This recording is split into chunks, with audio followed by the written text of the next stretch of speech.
رحم الله من قرأ الفاتحة. بسم الله الرحمن الرحيم. الحمد لله.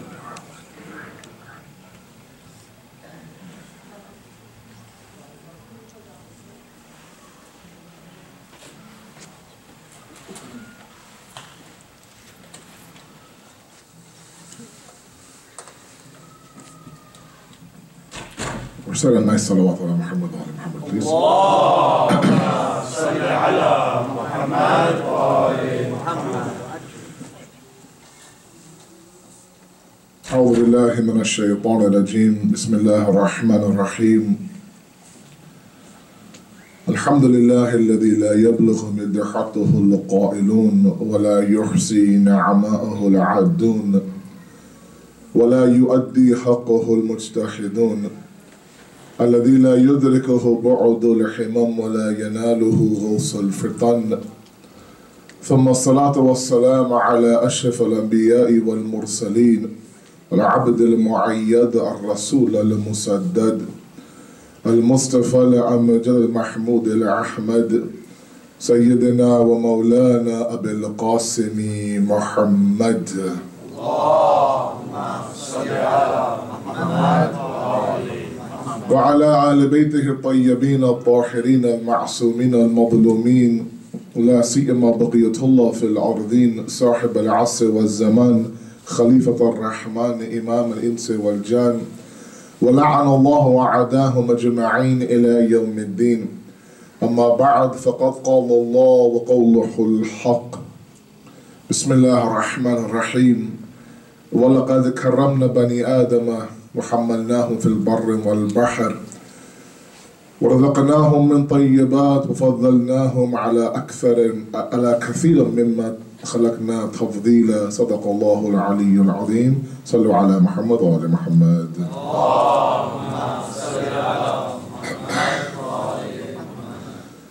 First of all, it's an honor to be back here at Sabah.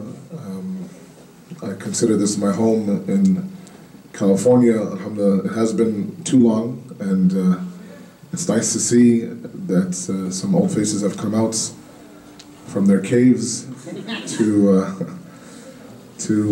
greet me and say hello to me. May Allah subhanahu wa ta'ala bless all of you, inshallah, and bless this community. I'm with you until Sunday. We have 3 nights together, inshallah. We have a topic in mind. We'll get to that in a moment. Let me first slowly introduce the topic so we understand what's happening right now around the world. We live in a very difficult time, a very difficult era. We live in an era where we have begun or we have taken a series of steps away from the elevation of the human being. When we have attacks like the one that we had yesterday in Pakistan, where I don't know how many of you who are not Pakistani realized that the Taliban had stormed into a school and killed 130 children from the grades 1 to grades 10, I believe. And there comes a time where, you know, you're looking a 10-year-old in the eye, and those innocent eyes don't seem to have any impact on you or your conscience, and you put 5 bullets in his chest, and then you actually afterwards, with a lot of pride, claim that yes, it was us who did that, and this was a response to you attacking us, let's say in the mountaintops a few weeks back.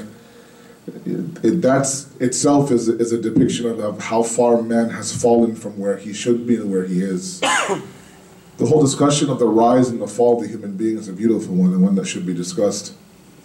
We were and were supposed to be the most eloquent creation of Allah subhanahu wa ta'ala. He blessed us to be that creation that was not only sajid but masjood as well.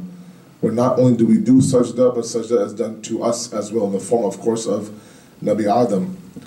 And this whole elevation of the creation of man is something where Allah subhanahu wa ta'ala would tell the angels, who would plead with Allah, that don't make this human being.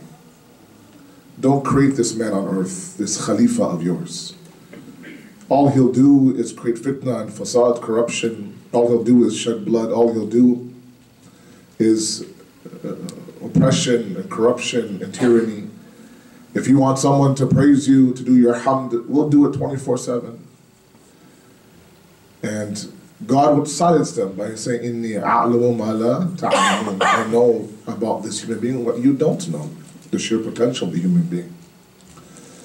But the actions we're seeing now, the amount of dhulm we're seeing today, the amount of oppression we're seeing today, and the sheer lack of consciousness that we're seeing is an area of concern for us. It should be a concern for us. This whole movement of ISIS, this whole movement of putting what you're doing on social media now. I don't know how many of you have seen this, but they videotape their atrocities and then they put it on social media. And these images are being sent, you know, through WhatsApp and through other programs every single day. And in the process, what's happening is we become desensitized to this stuff. 10 years ago, the image of a man being beheaded was unthought of. I mean, it was uncalled for. It was never there. But today it becomes so common that we hear about it, we turn the page, we move on to the sports section, like nothing happened. And we become desensitized, and we have fallen from that perch. And we are the ones that have heard about this news, and for a moment we cry, our heart bleeds, we shake our head, we send a tweet out, a couple of hashtags here and there, we've done our part, we move on to everyday life. And the problem is that that's not enough nowadays. Right? If those animals, I mean, it's funny how, you know, when these attacks happen, when you talk about ISIS, you talk about Taliban, you talk about these individuals who are doing these atrocities, and then you want to put a label of belief on them. They're Takfiri, they're Wahhabi, they're the Al-Sunnah, they're this, they're that. I'm saying forget belief, they're not even inside the realm of humanity. Let's first get them to the human race, and then talk about what their belief is. They're outside that. They're worse than animals. Even animals have respect for the children of other animals. These guys walked into a school. If you read some of the reports out there, if you are a parent out there, your heart will break in half. You know, one mother said that it took me 8 years to raise my child. You took him in 8 seconds. You know, one child reports that a friend of mine got shot. He was injured. He was crying from the injury. To silence the cries, they put 5 more bullets inside of him. Grade 3, grade 4, grade 6. Where is your conscience? Fine, forget Islam, forget God. Your own self-conscious doesn't tell you that this is not right, that something should be done, that perhaps I shouldn't be pulling this trigger. And on top of that, to come out and announce that, yes, we are responsible. I mean, that is the odes, the had, the limits of the fact that the man has fallen from his high horse. God had something else planned for all of us, and we become something else. The verse of the Quran that I have read in the khutbah, which is the base of our discussion, talks about the fact that وَلَقَدْ كَرَّمْنَا بَنِي آدَمَ. We honored the sons of Adam. We've honored them. We've given them so much. We took them from the land and the sea. We gave them rizq from those that are tayyib. And then we gave them fadila. We gave them distinction over everything else that we created. The human being was something else. It's supposed to be my representative. You were supposed to make me ma'aloom amongst the other creations. And now, I don't know about all of you, but I feel embarrassed to say I belong to the human race today. It's embarrassing when you have other creations that were meant to bow down to the human being now, and the human has reached such a level where they can do what they did in Pakistan, in Iraq, in Syria, in Bahrain. And so for the next 3 nights, we'll look at the revival of the human conscious. Outside the scope of religion. Forget God, forget imamat, forget wilayat. I'm talking about basic human values. The basic respect for someone's blood. The basic respect for someone's child. The basic respect for a life. All of that is out the window today. Nothing is sacred anymore. You would think at least ma'asum, innocent children, perhaps are off limits. You know, we hear about a 6-month-old Ali al-Asghar on the day of Ashura. We think, what animals were back then? And we blame Jahala, we blame Yazid, we blame this and that. What about today, in the year 2014? Right? The era of information. We're supposed to be this human race that is supposed to be elevated. We're beyond the Sharia now. Islam is outdated. We've become modern today, Maulana. Fantastic. If this is what modernity is, I don't want it. I want to go back to the Prophet's era. We've seen it twice happen in history, where man was given a grace from Allah. They've resorted back to their ignorant ways, and once again, God gives them a grace to save them.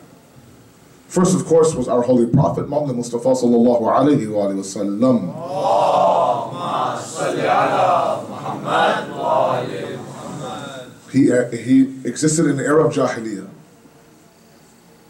These guys would do tawaf of the Kaaba naked, bury their daughters alive, shed the blood of each other very easily, worship idols that they would make out of edible material.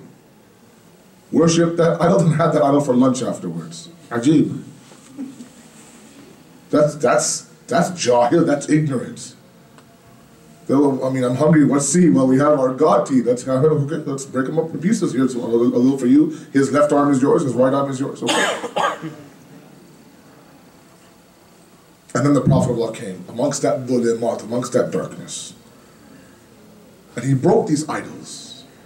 He elevated the woman to a level where she is, not a trade. They used to actually deal with women like they dealt with gold and weapons. Like, 3 guns for you, 2 women for you, and 2 women back for us, and 3 guns back for us, as if it was a commodity. Then, of course, the shedding of the blood, that was common back then. Islam comes in peace. Fantastic. 23 years, he perfected the religion for them. Gave them a lifestyle that this is your Jannah, this is your perfection. This is your solution to everything. They follow him, no problem. Every step of the way, every war where they are 1/3 of the enemy, labbaik ya Rasulullah, no problem. They're kicked out of Mecca, 3 years in Shibh Abu Talib, sanctions upon sanctions. Abu Sufyan announces that these people are kicked out of Mecca. Don't deal with them in terms of business and tijara. Don't marry your daughters to them, nothing. Economic sanctions, social sanctions, complete isolation. Still, labbaik ya Rasulullah, no problem. Come to Medina, leave your family, set up shop in Medina, no problem, labbaik ya Rasulullah. The one time where there was some hesitation was Ghadir. To the point where somebody actually had the audacity to say to the Holy Prophet, Ya Rasulullah, come on now. Every step of the way I gave you my life. I left my family. I starved with you. I went to war with you. I have battle wounds on my body to prove that point. You want me to now accept the fact that you're going to make your son-in-law the successor of this entire empire? And you want me to sit here and believe the fact and actually give him bay'at and put my hand in his hand? And the grace that Allah placed in that nation of the Holy Prophet begins to fade away. 3 Khalifas go across, and once again, the community goes back to the door of Amir al-Mu'mineen. Pick up khutbah Sheikh Shaqiyya. Pick up khutbah number 7. Read that khutbah. He describes, Amir al-Mu'mineen does, there was such a rush at my door begging me to be their Khalifa that my 2 sons are being trampled amongst the rush. They were pulling at my shirt, begging me to please, we don't have anybody else but you. He says that I'm going to revive the sunnah of the Holy Prophet again and lead my government based on the Quran. Meaning once again, the nation had gone to the point where they had deviated off the path of the Ahlul Bayt, and now they're begging for the Ahlul Bayt to come and save them. He says, sure, no problem. But we all know what happens, 4.5 years of government, 3 civil wars, brutal civil wars. No outside enemy within his own ranks. Those who gave bay'at him on Ghadir were those who shed his blood in the month of Ramadan. They couldn't distinguish between Ali as their wali or Ali as the leader of their government. And that was the biggest problem of the time. One is, okay, he is capable, he is the Khalifa of the time.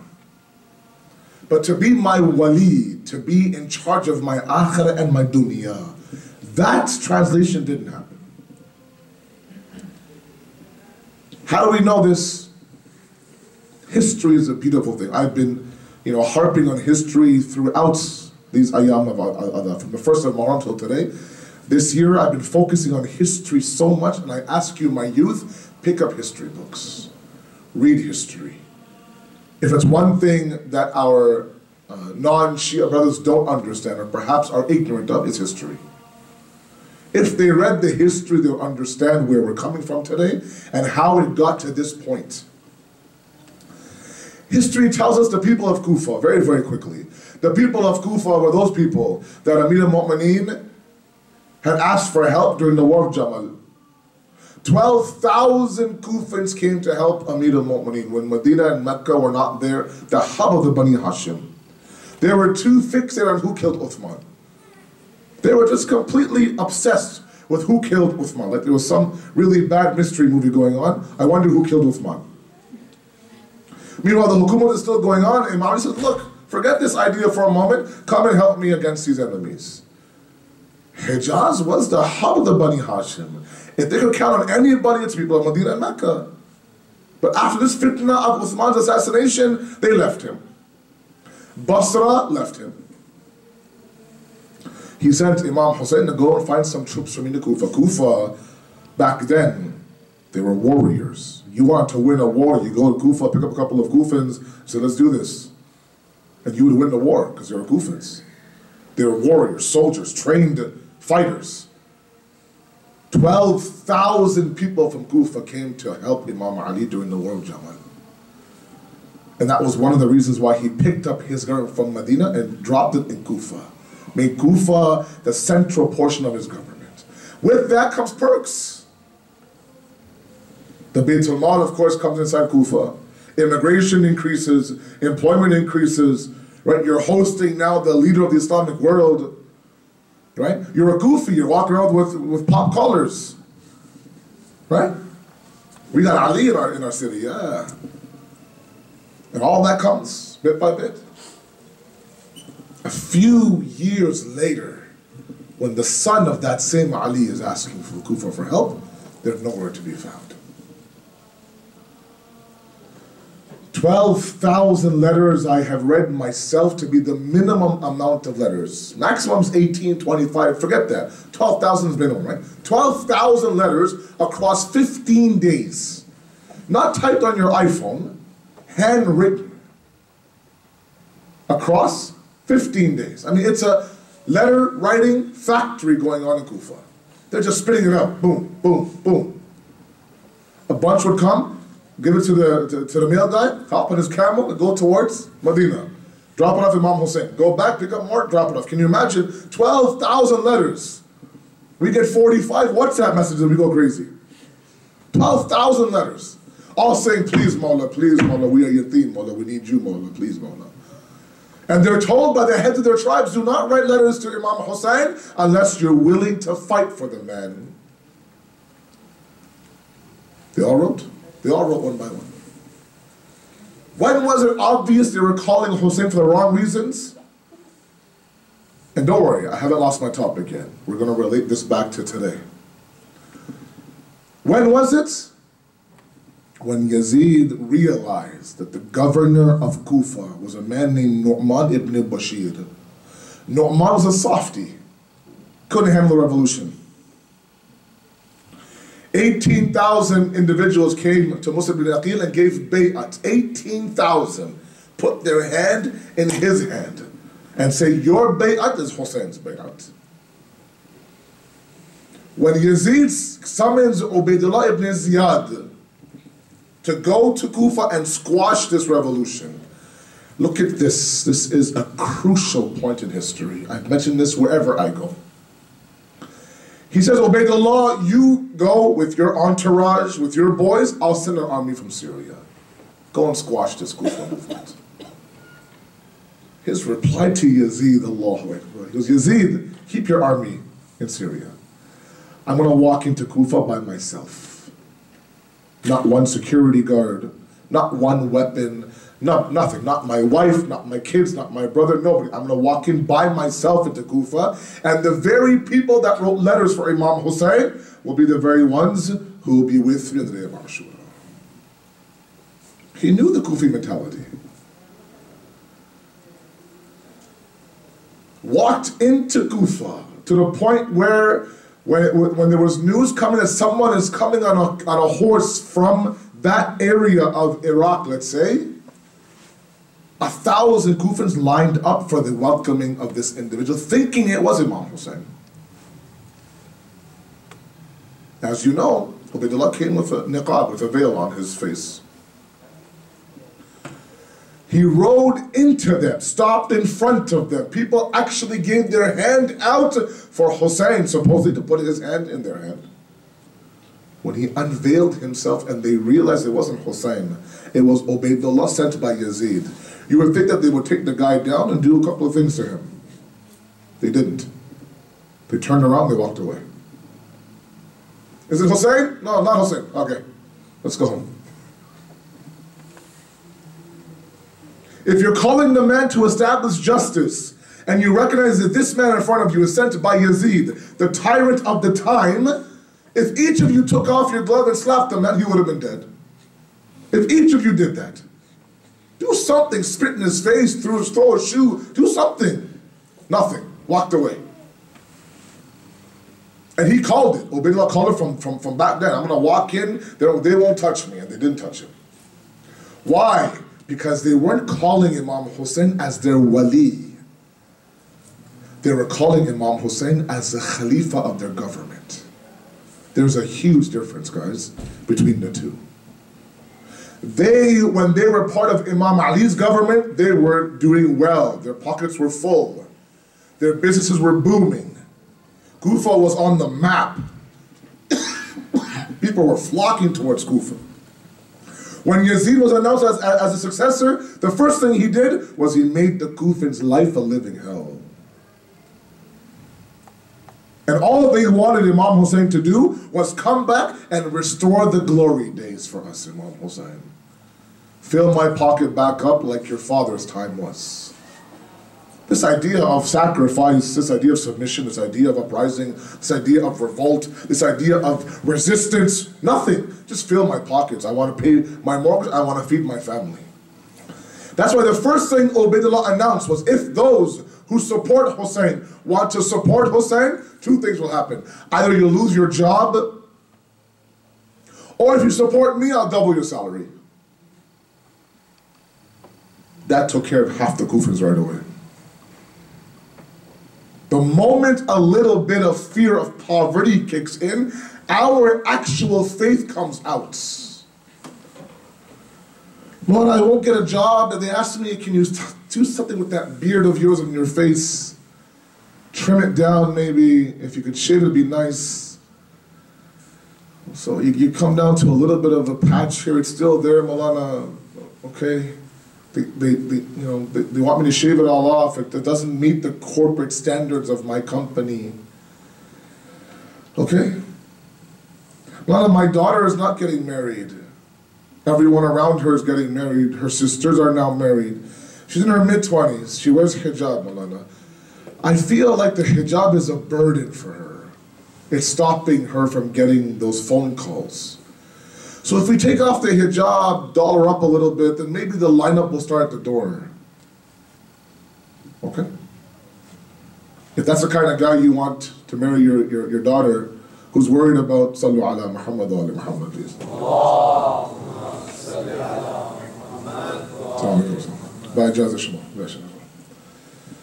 For his salamati, inshallah, for his health, inshallah, his taqwa, his piety, his family. One salat ala Muhammad wa ala Muhammad, please. Allahumma salli ala Muhammad wa ala Muhammad. It's the loudest salawat you've given all evening. I've asked for 3 and I don't get that. He walks in and you get a whole... Yeah, mashallah. Yeah, nice try, nice try. It's too late. So what ends up happening is this. Imam Hussein calls them the abid of the dunya, slaves of the dunya. That so long as the deen benefits them, labbaik. The moment it doesn't benefit them, I'm out of here. See ya. They were gone. And once again, that grace was snatched from them. Read Sayyidah Zainab's khutbah in Sham. Allahu Akbar. The way she describes these people. Read Imam Ali's description of the people of Kufa. That was Kufa back then. I'm not saying if anybody here is Iraqi, I'm not saying that every Kufan is like that. No, of course not. I'm saying look at the situation back then. Time and time again, Allah keeps giving His lutf onto the human race. Time and time again, they keep ignoring it. Today's day and age is no different. How you lower yourself to the point where you kill 130 school children and not blink your eye for a moment, not even a tear down your face, nothing happens to you, your heart is black. Your heart's not even there. Forget black heart, it doesn't matter. There's no heart there at all.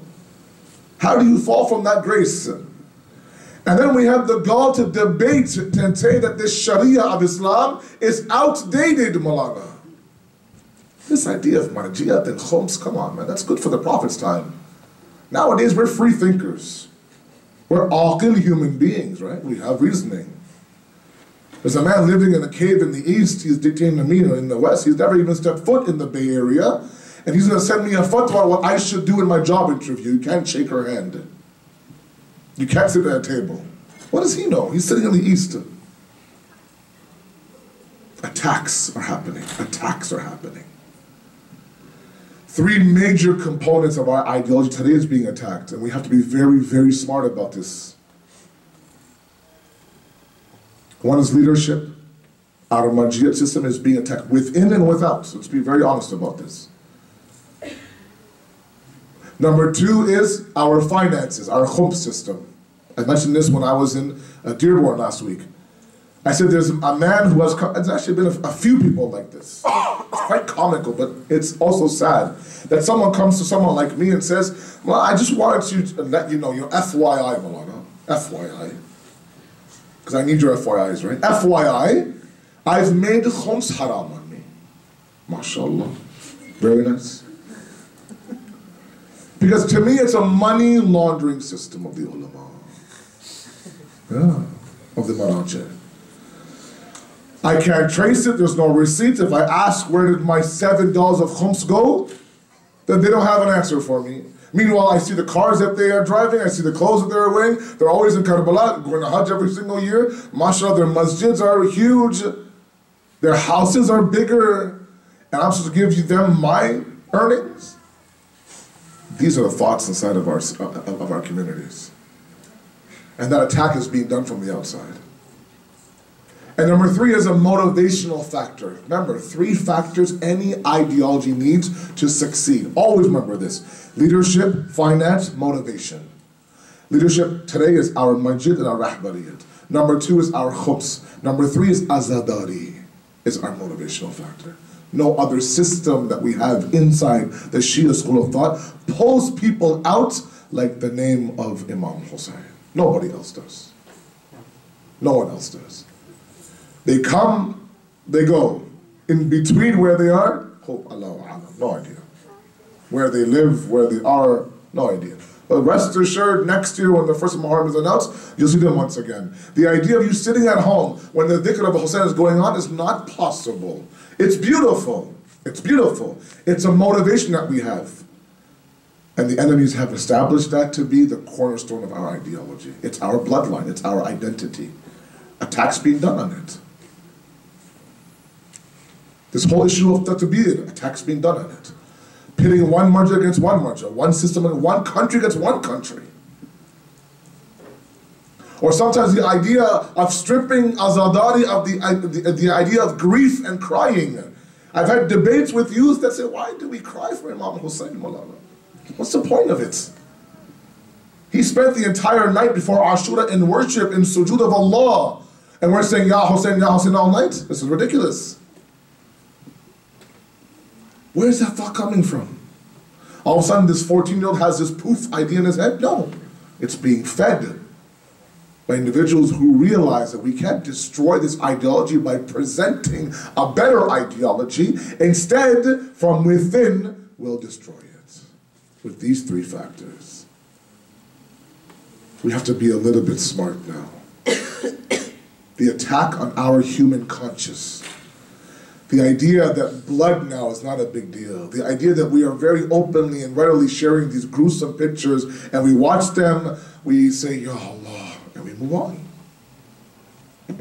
And our conscience bit by bit is dying itself in front of us. How do you line up 70 young Shias in one grave, alive, hands tied behind their back, shoot them point blank dead, videotape that, send that tape to the mothers of those young individuals on the day of Eid and say, watch this video on the day of Eid. Where's your human conscience? We can challenge that not even animals will do that. Can you imagine what level you have to be at? And then to say Allahu Akbar or La ilaha illallah in the name of deen, that's a completely different discussion. They've taken the most beautiful statement of the deen, meaning Allahu Akbar, Allah is the greatest, to be a slogan where now when we hear the takbir, we're expecting someone to be beheaded.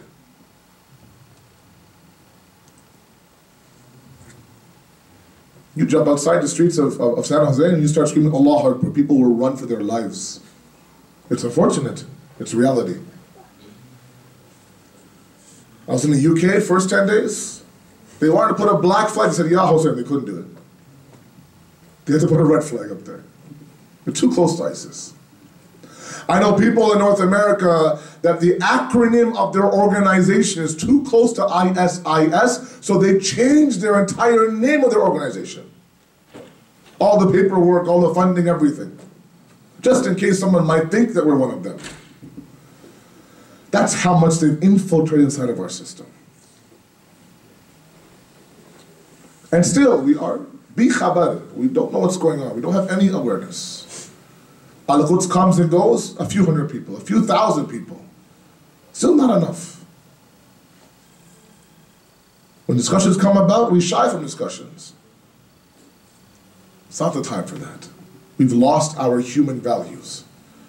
If it's one thing that the Prophet came to inject us with, it's humanity. It's humanity. Let's understand what Allah had in store for us. So the story talks about the fact that you are the honor of Allah. We've given you distinction, fadilat, over everything else. I wanted to become, Allah saying, not only alim, but ma'aloom as well. I want to become known. I'll use you as a wasila to be known by others. You are to introduce me to others. How? Not only by saying La ilaha illallah, but by being a manifestation of Allah's qualities. By being the rays of the sun. When you feel the heat of the rays, you understand the sun sometimes. When you cannot directly look at the sun, it's too bright, the rays are sufficient to know the sun is mawjood and still there. Allah wants us to be the rays of the sun. Have we become that? We talk about Hind and the liver, and like, oh my God, what a gross woman eating someone's liver. Oh, that was Jahiliyyah. Really? Go on YouTube.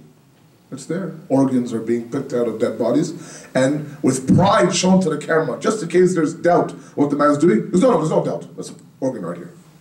And taking a bite out of it. That's where we are. And then we are supposed to be somebody who, mashallah, is in this information age. We're going forward, Malana. We're moving forward. Taraki, Pishraft, mashallah. Things around us are smarter. We're regressing. I can turn my stove off from where I am with my phone, mashallah. That's Pishraft. That's Taraki, mashallah. I can update my Facebook status sitting right here with my phone. That's fantastic.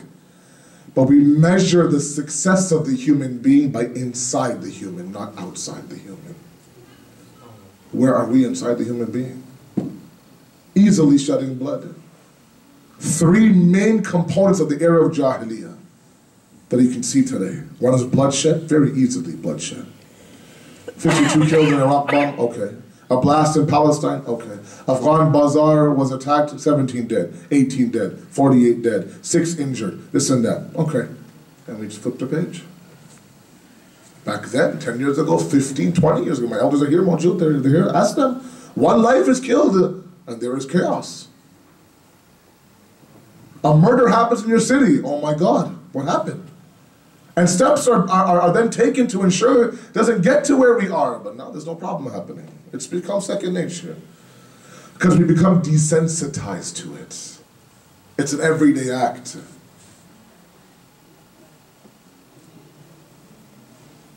Let's be a little bit careful. Let's have a little bit of basirat, a little bit of insight to realize what the plot of the enemy is.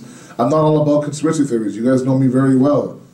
But the reality is there's a movement right now happening to stain the religion, to make the religion very, very, very exclusive. Either you're with my ideology or I behead you. That's the equation. And that's not the deen of the Ahlul Bayt. The same way the Prophet of Allah came about to inject them with the message of the Ahlul Bayt. The same way Amir al-Mu'mineen after 3 Khalifas came to inject them with the Ahlul Bayt. The same way the day of Ashura, Imam Hussein time and time again is telling them, do you not know who I am? Should I remind you who I am? And they say, no, we know exactly who you are. We know you are the son of Fatima. We know you're the grandson of the Holy Prophet. Just in case he would think to himself, just in case they might stop and think, wait a second, this is the grandson of our prophets. And we're about to behead him. And every single time Allah injects His lutf on the human race, the human race ignores it and moves on with their own desires. And today is no different. The difference is that the Imam that we're waiting for is in Ghaibat, and he's waiting for us to do something, be responsible, be active, speak out. The days of Adadari are coming to an end now. These are the last few days now. Rabiul Awwal is a few days away. And then we'll go back to our everyday life. But these stories are coming out of the East. These brutal massacre murders are coming out that shock us and rock us and flip us on our head for a couple of days. For a moment, your heart softens and you think, what can I do at that moment? And you don't know what to do. You go back to your everyday life then. Let's be a little bit more aware. Let's understand what's happening. Sallu ala Muhammad wa ala Muhammad.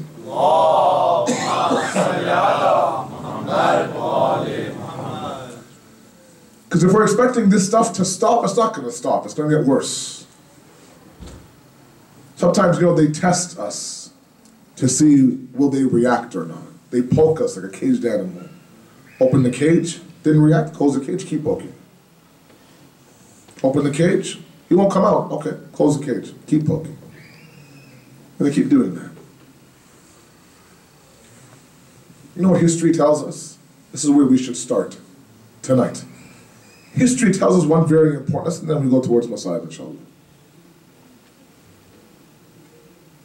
The Shia ideology was presented from day number one as a bunch of rebels that would go against the Khalifa. Understand this point, my youth in the audience. It was never to the point where the Shias were an aqidah or an ideology, never. They were a rebel group, they were a bunch of, I'm sorry to say this, a bunch of hooligans that didn't accept Saqifa. So now they're going against the Khalifa just to cause problems and cause trouble. That's it. This idea of ideology, principles, roots of Sharia, a code of conduct, ethics, morals, no. They're just a group that makes a lot of noise. They keep telling Khadir, Khadir, Khadir. Yeah, that's fine. If that was the case, this is really where I want you guys to understand me. If that was the case, the best way to deal with a group like that is to do what? Ignore them. Ignore them. You know, a small group of people, and back then it was a small group of people. Some figures are 15 to 20 people of the thousands in Hijaz were actually beside Amir al-Mu'mineen after Saqifa happened. There weren't a lot of people there. If you ignored that group, they would have faded away. Correct? If you ignored that group, imagine there's a group right now going against the grain. Making a lot of noise, slogans, blah, blah, making arms are up and they're making a lot of noise, they're screaming, they're yelling, they're out in the streets. Okay, that's fine. I mean, they're today's news, tomorrow they'll be gone. The last thing you want to do is give them any importance. Follow me, please. The last thing you want to do is fuel their fire. It's to let them think for a moment that what they're doing is actually working. I'll give you our example. In Toronto, we've been doing the Al-Quds protest for many, many years, decades long. And we didn't count it as a successful protest until the Zionists came out themselves and would line up against our rally and yell at us and swear at us and throw stuff at us. The streets of Toronto. We're waving flags, they have the huge Israeli flag. And we think, wow, the fact that they came out of their homes means that, you know what, we're legit. It means we're legit. It means that, you know what, we've caught their attention. It means that, you know what, let's keep going. And because of that, we tripled in size. When they thought to themselves, oh my goodness, these guys are actually out on the streets yelling at us to stop chanting this idea, that means that our voices have reached their doorstep. And that was their worst mistake that they made. This year, 25,000 people came out in the streets of Toronto. Muslims, non-Muslims, Jews, Christians, Arabs, Ajam, everybody was out there. And they were there as well. They bring their barking dogs, they blast music, they would call our sisters prisoners, call us terrorists, go back home. And we loved it. We did. We loved it. We thought, wow, these guys are now fueling our fire. We chant louder. Guys that wouldn't say a peep are now sitting there chanting. Because these guys, that's what they did with the Shia ideology. They gave it some fuel. The fact that they always spent all their resources trying to destroy this ideology gives the ideology validity. Do you understand that? They poisoned 9 of our 11 imams. 10 of our 11 imams. Imam Ali died through the poison of illusion. Imam Hussein was the only one who was not poisoned. After that, they destroyed our libraries, burnt our traditions, burnt our books. They killed our ulama, invaded our countries, made our women widows, made our kids orphans, targeted our professionals, our lawyers, our doctors, our ulama, one by one, picked them off in broad daylight. All of this money being spent, billions of dollars of research to find out what the Shia ideology is all about. All of that for a bunch of hooligans? You don't spend that much money on a group that you think is a rebel group. Leave them alone, they'll fade away. The fact that you're pouring that much resources where you are consumed by them, you realize that they are a legitimate threat to our system. And the only threat, with all due respect. They have Saudi in their back pocket. They have Israel in their back pocket. The only place that won't have them in their back pocket is southern Lebanon, Syria, and Iran. The triangle that we call it in the Middle East, the superpower triangle right now, is what they can't understand. What they also can't understand is that we kill a Shia in broad daylight and 10 more pop up on this side. We kill an alim and 20 more go to the houses to replace that alim. They're a minority. We kill their children and nothing affects them. If this is not the biggest proof to our validity, I don't know what is. If this is not the biggest reason for you to have pride in your ideology, I don't know what is. For you to defend that ideology. It's no longer a game on Islam. Let's be very real here. Let's be very serious here. It's time that we become a little bit political now. It's time we talk a little bit about what Islam says about politics. It's a dirty word for some of you. And when I mention politics or siyasat in Urdu, you become itchy, uncomfortable. You know the time. What time is it? It's been too long. I need some tea. Go to the bathroom. Make a phone call, check my email.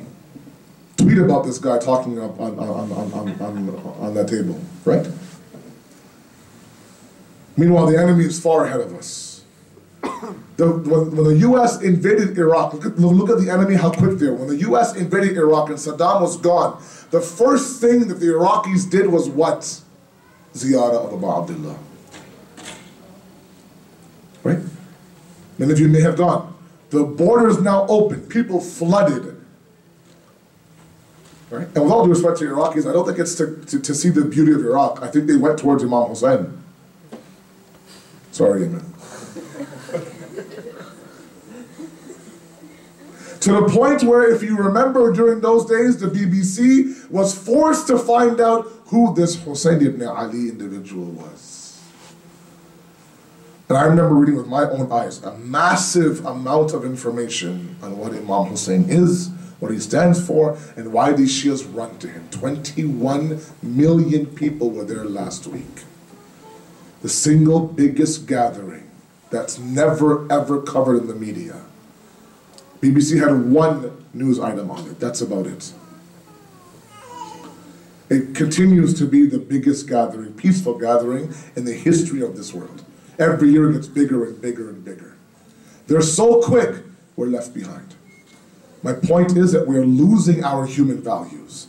We're losing our basic necessity as a human being. What identifies us as a human being, that's being faded away. Our human conscience now is dead. We feel for a moment, that feel subsides. What can we do? Tomorrow, inshallah, we discuss practical steps of what is our mission in this part of the world during these trying times. Nobody in this room is not affected by what's happening in the Middle East or in Asia. Whether you are a Pakistani or even a Hindustani in this room, whether you are Iraqi or Lebanese, or whether you are Syrian or whether you are Iranian, you are affected by all of it. And some of you might have even lost family and loved ones and relatives and associates in these brutal attacks. We can't become silent. We can't let individuals like that walk into a public school and open fire on kids and then come out with pride and say we are responsible for the killing of those kids. And move on like nothing happened.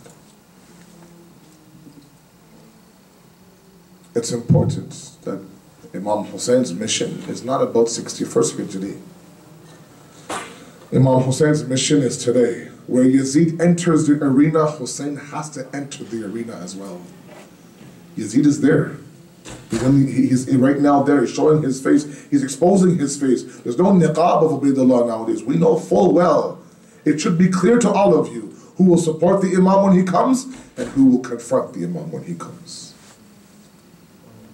We search for signs.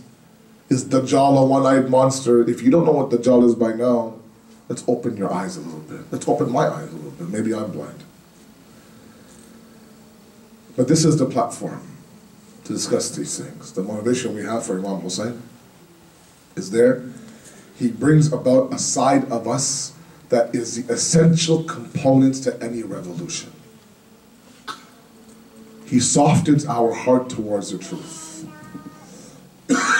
For many of you, we mention Hussein's name and your head goes down.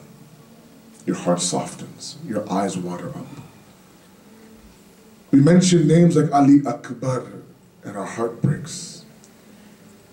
We mention names like Ali Asghar and our heart breaks. These days are the days of Sayyida Zainab. The same Zainab that Imam Hussein told her on the day of Ashura, that what my body can't accomplish, your words will accomplish in the courtyard of Yazid. What blood cannot conquer, your presence in the courtyard of Sham will conquer. Sayyida Zainab was an incredible woman. And oftentimes we reduce her to a role model for our sisters. No, she was a role model for all of us. She did what she needed to do for the time that Islam needed her to do it. In Karbala, when Imam Hussein was there, her mission was one. When Imam Hussein was gone, her mission was another. And she took on every single mission by herself, and she reached it to the utmost peak of perfection.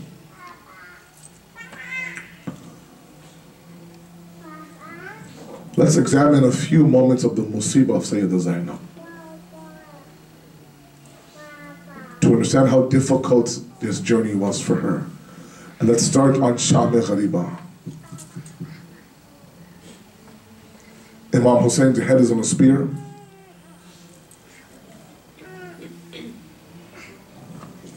And now the enemy has moved towards the tents and has begun to set fire on the tents. The amount of description we have during this event of the setting of the fire on tents, perhaps no other event has.